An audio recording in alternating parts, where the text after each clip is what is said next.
Hola, les gens de YouTube. Il y a un petit moment déjà, je vous avais fait une vidéo sur le concept des enfants indigo, cristal et arc-en-ciel. Et ben, il faut croire que la vidéo vous avait beaucoup plu parce que c'est une des vidéos les plus vues de ma chaîne. C'est un concept qui me tenait beaucoup à cœur de parler parce qu'on entend à peu près tout et son contraire sur ce concept-là.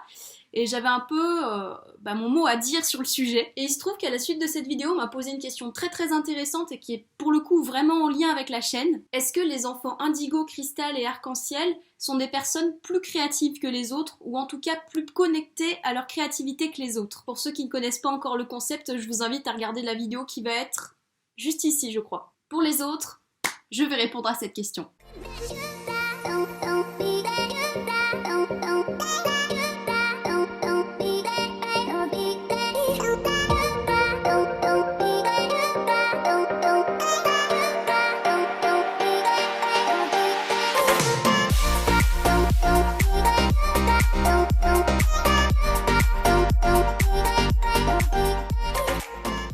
Les enfants indigo, cristal et arc-en-ciel ont un gros point commun, c'est le fait qu'ils ont une conscience très élevée. Est-ce que cela veut dire pour autant qu'ils ont tous une créativité très prononcée, très élevée? Disons que ça va dépendre de beaucoup de facteurs. Déjà, ça va dépendre de l'âge de la personne, parce que quand on parle d'enfants indigo, cristal et arc-en-ciel, on parle pas forcément d'enfants en termes d'âge.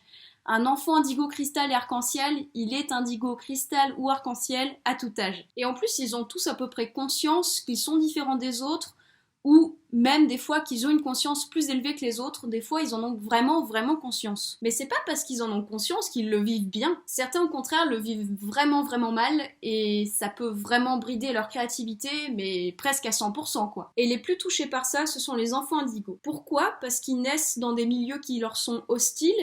Ils sont là, j'ai envie de dire, ils sont là un peu pour changer les choses, presque, je vais pas dire par la violence, mais par la force.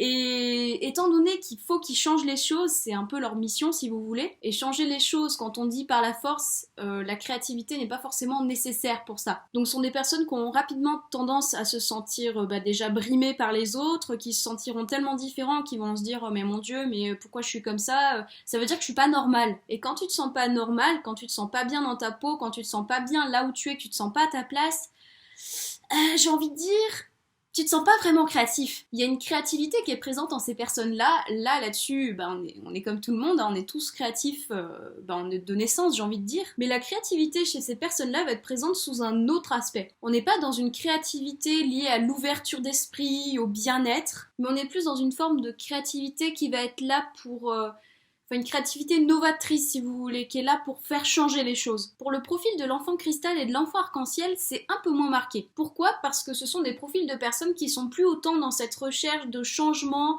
Ce sont pas des bâtisseurs comme les indigos qui sont là pour changer les choses. Non, les enfants cristal et arc-en-ciel, ils sont là pour reconstruire quelque chose derrière. Ils sont là pour réinventer le monde. Autant les indigos, ils sont là, ça fait un peu du mal à dire comme mot, mais ils sont là pour détruire les croyances qui sont déjà préétablies et qui sont obsolètes. Les enfants cristal et les enfants arc-en-ciel, ils sont là pour réinventer les croyances. Donc ce sont des enfants qui naturellement vont être très connectés à leur créativité. C'est pour ça que beaucoup d'entre eux, quand ils sont tout petits à l'école, ils dessinent dans la cour, ils inventent des nouveaux jeux. Moi je me souviens en classe, quand la maîtresse disait, une fois que j'avais fini mes exercices tu t'occupes, en général je dessinais des trucs dans mon cahier de dessin, mais je prenais mon carnet de dessin et puis je dessinais des trucs, mais avec mes feutres, enfin des trucs hyper colorés, hyper plein de vie, c'était trop mignon quoi. Alors qu'il y en avait quelques-uns à côté, quand la maîtresse leur disait tu t'occupes, ils faisaient quoi? Ils croisaient les bras comme ça, puis ils se mettaient comme ça sur la table en attendant que ça se passe. Non, moi je dessinais. Mais comme ce sont des enfants qui sont tout aussi différents que les indigos quand même, ils peuvent aussi rapidement être confrontés justement à c'est on dit t'es pas normal, pourquoi t'es comme ça, et ils peuvent intégrer ça eux aussi. Et donc en grandissant, ils vont perdre petit à petit cette créativité-là qui est si forte en eux quand ils sont tout petits. Et ce que je trouve génial, c'est vraiment mon avis, mais vraiment je trouve ça non seulement trop mignon, mais franchement c'est juste génial pour les enfants comme ça. Parce que déjà, les enfants cristal et arc-en-ciel aujourd'hui sont de plus en plus nombreux. Les indigos, on en voit de moins en moins chez les petits, mais les enfants cristal et arc-en-ciel sont de plus en plus nombreux.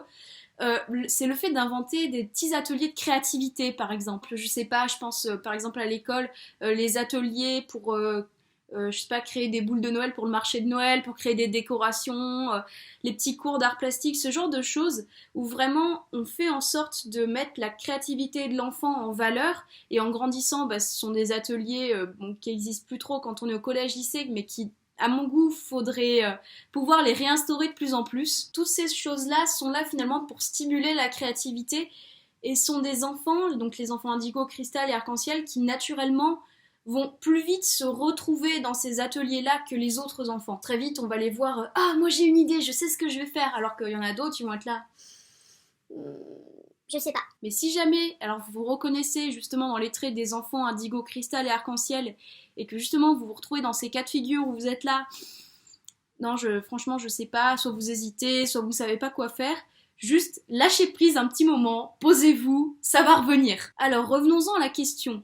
Est-ce que les enfants indigo, cristal et arc-en-ciel sont plus créatifs que les autres? Ma réponse est oui et non. Non dans le sens où ils ne naissent pas plus créatifs que les autres, et quand ils grandissent, il y a un certain nombre de facteurs qui peuvent faire qu'ils vont se sentir moins connectés à leur créativité. Et en même temps, oui, dans ce sens que les enfants indigo, cristal et arc-en-ciel ont en eux des ressources qui font qu'ils vont plus rapidement s'y connecter. Cette petite vidéo est à présent terminée, n'hésite pas à me dire si elle t'a plu, n'hésite pas à me dire aussi en commentaire si tu t'es reconnu, j'allais dire dans un des profils, mais pour ça il faut avoir regardé la vidéo qui est juste avant. Mais en tout cas, n'hésite pas à me dire si la vidéo t'a parlé, si tu t'es reconnu justement dans ces facteurs qui font qu'on nous enlève notre créativité, on nous plombe, ou au contraire dans le fait que tu te sens plus connecté à ta créativité. Ah, c'est ouf, j'adore faire des phrases à rallonge. Si tu ne me suis pas encore sur les réseaux sociaux, je te les laisse juste ici et en barre d'infos. Mon Instagram @pillboxworld et mon Facebook @bancaner-plastique. Petite info aussi, c'est tout neuf, mais j'ai créé un site web.